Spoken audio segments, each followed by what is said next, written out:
नमस्कार, तुम्हा सर्वांचं वर्षा रेसिपीमध्ये अगदी सहर्ष स्वागत।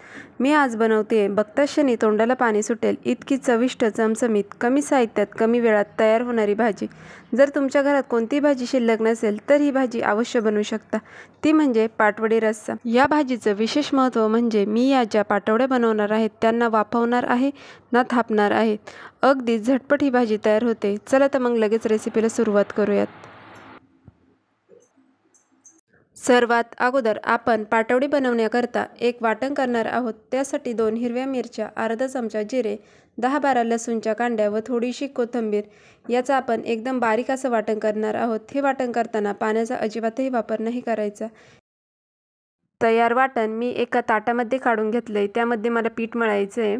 त्यासाठी घेतले 1 वाटी चणा डाळीचं पीठ, पाव चमचा हळद, पाव चमचा ओवा व चवीनुसार मीठ घालून थोडं पाणी घालीत आपल्याला हे एकदम घट्टसर असं कणिक मळून घ्यायचे आहे। ताटाला मी अगोदरच तेल लावून घेतलं होतं, त्यामुळे आपलं हे पीठ ताटाला अजिबात चिकटत नाही। जर हे पीठ जास्त ताटाला चिकटत असेल तर त्यामध्ये तुम्ही थोडंसं तेल टाकून परत हे कणिक आपल्याला घट्टसर मळून घ्यायचे। तर आपलं कणिक मळून तयार झालं आहे। लगेचच आपण पाटवडी करायला घेऊया। पाटवडी आपल्याला व्यवस्थित लाटता याव्या यासाठी कोरड्या पिठाचा किंवा तेलाचा वापर करू शकता। आता मी हे पोळीप्रमाणे लाटून घेते। साधारण पोळीपेक्षा थोडीशी जाडच मी लाटून घेते। जास्तही जाड लाटू नका, कारण पाटवड्या भाजीमध्ये शिजल्या की डबल फुलतात। वड्या कट करताना आपल्याला एक गोष्ट लक्षात ठेवायची, सुरीच्या दोन्ही बाजूंनी चांगलं तेल लावून घ्यायचं, मगच ह्या वड्या कट करायच्या, म्हणजे आपलं पीठ हे सुरीला चिकटणार नाही। मी पहिल्या सरळ आणि नंतर तिरप्या अशा आकारामध्ये म्हणजे डायमंड आकारामध्ये ह्या वड्या कट करून घेणार आहे। जर तुम्हाला चौकोनी आकारामध्ये या वड्या कट करून घ्यायच्या असेल तर तुम्ही त्या आकारामध्ये पण कट करू शकता। अशा पद्धतीने मी सगळ्या वड्या इथे कट करून घेते। आता दिसायलाही आपल्याला खूप पातळ वड्या दिसतात, पण जेव्हा ह्या भाजीत टाकल्या जातात तेव्हा या वड्या डबल अशा फुलल्या जातात। भाजीसाठी लागणाऱ्या पाटवड्या आपल्या बनवून तयार झाल्या आहेत। आता रस्सा बनवण्याची तयारी करून घेऊया। रस्सा बनवण्याकरता मी इथे 2 कांदे घेतले आहेत। यांची साल मी थोडीशी काढून घेतली आहे। सोबतच देठाचा आणि बुडकाचा थोडासा भाग कट करून घ्यायचा। अशा पद्धतीने कट मारून घेते जसं आपण वांग चिरतो तसं। त्यामुळे छान असा कांदा आतपर्यंत भाजला जातो। या पद्धतीने कांदा भाजला की भाजीला अगदी आपण चुलीवर ज्या पद्धतीची भाजी बनवतो तशीच चव येते। सोबतच खोबरं आणि 1 लसूणची कांडी ते देखील मी भाजून घेते। खोबरं अगदी पटकन असं भाजलं जातं, ते आतून थोडंसं तेलकट असतं, पण कांदा भाजायला आपल्याला वेळ जातो। 1-1.5 ते 2 मिनिटांमध्ये आपण परत चेक करूया। खोबरं आपलं परफेक्ट असं भाजलं गेलं आहे। आपल्याला जास्त पण भाजून नाही घ्यायचं, नाहीतर भाजीला कडवट चव येते। तर ते मी साईडला काढून घेते। 1 मिनिटामध्येच आपलं खोबरं भाजलं गेलं आहे। त्यानंतर लसूण देखील आपला भाजला गेला आहे। कांदा अलटपलट करून दोन्ही साईडनी चांगला आपल्याला भाजून घ्यायचा आहे। जर तुमच्याकडे चूल असेल तर तुम्ही हे सगळे पदार्थ चुलीवर देखील भाजू शकता। भाजून घेतलेले पदार्थ आणि अजून काही पदार्थ आपल्याला थोड्याशा तेलामध्ये पुन्हा एकदा भाजून घ्यायचे आहेत, म्हणजे भाजीला अजून छान चव येते व तरी येण्यास मदत होते। सगळ्यात पहिल्यांदा जे खोबरं मी भाजून घेतलं होतं त्याचे छोटे छोटे काप करून घेतले व अर्ध्या चमचा तेलामध्ये 30 मिनिट चांगलं परतून घेतलं। त्यानंतर धने, जिरी आणि लसूणच्या कांड्या आपल्याला थोड्याशा परतून घ्यायच्या आहेत। धने कच्चेच होते, त्यामुळे ते तेलामध्ये आपण छान भाजून घेत आहोत। पटकन असे ते पण भाजले जातात। 15 ते 20 मिनिटांमध्ये धने चांगले भाजले गेले, ते एका प्लेटमध्ये काढून घेतले।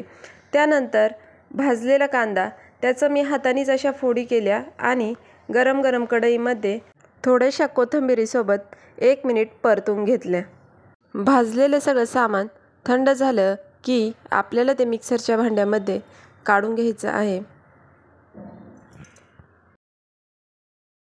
अर्धा ग्लास पाणी घालून छान असं मिक्सरमध्ये एकदम बारीक वाटण करून घ्यायचं आहे। तर आपलं भाजीसाठी लागणारं वाटण बनून तयार आहे। आपण कढई गरम होण्यासाठी ठेवली, त्यामध्ये 2 चमचे तेल, 1 छोटा चमचा जिरी आणि कढीपत्ता तसेच तयार वाटण टाकून चांगलं तेल सुटेपर्यंत आपल्याला हे वाटण परतून घ्यायचं आहे। जर हे वाटण चांगलं परतलं गेलं नाही तर मसाल्याला तरी येत नाही। 2 ते 2.5 मिनिट हे वाटण मी परतून घेतलं। त्यानंतर त्यामध्ये 1 चमचा साठवणीचा मसाला, पाव चमचा हळद, फक्त अर्धा चमचा कलरची मिरची पावडर आणि अर्धा चमचा कांदा लसूण मसाला, हे सगळे मसाले तेलामध्ये चांगले 2 मिनिट आपल्याला परतून घ्यायचे आहेत। मसाल्यांना तेल सुटेपर्यंत हे मसाले आपल्याला तेलामध्ये परतून घ्यायचे आहे। मसाले तेलात परततात तोपर्यंत मी मिक्सरच्या भांड्यामध्ये पाणी घालून गरम होण्यासाठी ठेवलं होतं।